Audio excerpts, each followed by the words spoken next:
Obsession. ఈ movie making budget 7 crores, కానీ ఈ మూవీ కలెక్ట్ చేసిన కలెక్షన్స్ 700 crores, స్టిల్ కౌంటింగ్. ఈ మూవీ మ్యాటర్కి వచ్చేస్తే కనుక మీరు ఒక సూపర్ న్యాచురల్ హారర్ ఫిలింని గ్రేట్ పర్ఫార్మెన్స్తో చూడాలి అనుకుంటే కనుక you should watch obsession film in theatres అంటాను. ఈ మూవీని డైరెక్ట్ చేసింది 26 years old guy, that he's YouTuber అయ్యండి. తన first film obsession. His name is Curry Barker. Movie content విషయానికి వచ్చేస్తే కనుక హీరో తన ఫ్రెండ్స్ గ్యాంగ్లో ఒకటైన కెన్నీ అనే అమ్మాయిని లవ్ చేస్తాడు. బట్ తను లవ్ చేస్తున్న విషయాన్ని కెన్నీకి చెప్దామని చూస్తాడు, చెప్పలేకపోతాడు.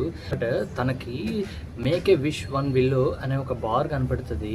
అందులో ఏంటంటే ఆ బార్ను బ్రేక్ చేసి నువ్వు ఏ విష్ కోరుకున్నా అది జరిగిపోతుంది, ఎంతలా అంటే నువ్వు చనిపోయేదాకా అని ఉంటుంది అనమాట.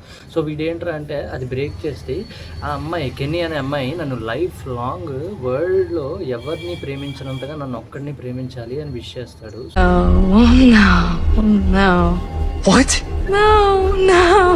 సో అక్కడి నుంచి ఏం జరిగింది, ఆ కెన్నీ ఎలా బిహేవ్ చేసింది వీటితోటి అనేది మనం థియేటర్లో చూస్తాం.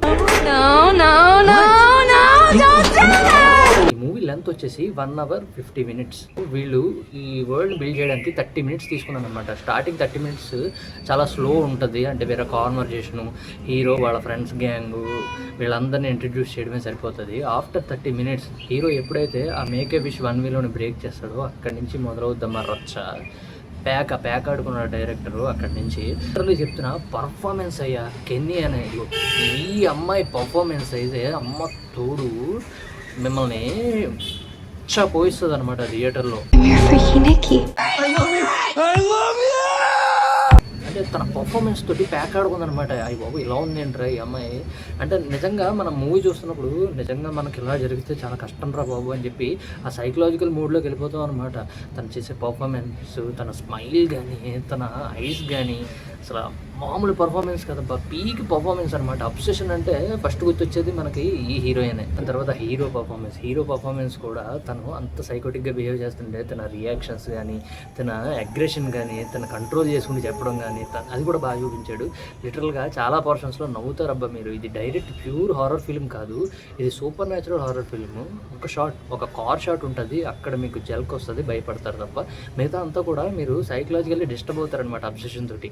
బాబు ఎలా బిహేవ్ చేస్తుంది ఈ అమ్మాయి ఇది ఒక విష్ వల్ల. సో ఆ వేలోకి ఆ వరల్డ్లోకి వెళ్ళిపోతారనమాట మీరు. ఆ పర్ఫార్మెన్స్ అంత గ్రేట్ పర్ఫార్మెన్స్ ఇచ్చారు హీరోయిన్ ఇద్దరు కూడా. లైటింగ్ అబ్బా, మూవీలో లైటింగ్ బాగా నచ్చింది. అంటే ఇప్పుడు హారర్ ఫిల్మ్స్ అంటే ఏదో పిచ్చి మేకప్ వేసేసి దయ్యానికి విక్ పెట్టేసి హెయిర్ లాంగ్ పెట్టేసి కళ్ళకి ఐలాన్స్లు ఇవన్నీ పెట్టేస్తారు కదా. బట్ ఇందులో అవి ఏం లేకుండా ఓన్లీ డార్క్ లైట్ తోటి, ఓన్లీ ఐస్లో ఒక లైట్, ఒక మెరుపు లాంటిది కనపడుతుంది. చీకట్లో ఉన్నప్పుడు మనకి ఒక చిన్న లైట్ కనపడితే మన ఐస్లో ఎలా కనపడుతుందో అలాంటిది మెయింటైన్ చేస్తారు.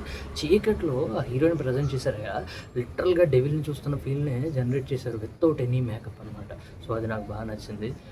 నేను ఒకటే చెప్తున్నాను అబ్బా, మీరు ఖచ్చితంగా ఒక సూపర్ న్యాచురల్ హారర్ ఫిల్మ్ని, ఒక పర్ఫార్మెన్స్ ఓరియంటెడ్ ఫిల్మ్ని ఎక్స్పీరియన్స్ చేయాలనుకుంటే మీరు తప్పనిసరిగా థియేటర్లో అబ్సెషన్ ఫిల్మ్ని చూడాల్సిందే. అంతేగాని ఇన్స్టాగ్రామ్లో ఓవర్ హైప్ ఉంది ఫిల్మ్కి, ప్రతి ఒక్కళ్ళు ఇలాంటి ఫిల్మ్ రాలేదు, మామూలుగా హర్రర్ కాదు అంటున్నారు.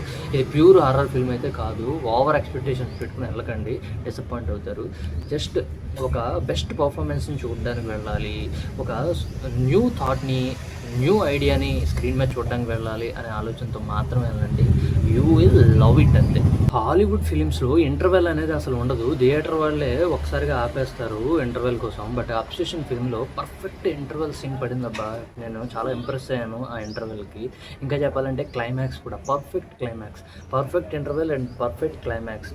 దట్టు హాలీవుడ్ ఫిల్మ్లో అసలు ఎక్స్పెక్ట్ చేయలేదు. ఈ ఫిల్మ్లో మాత్రం అది జరిగింది.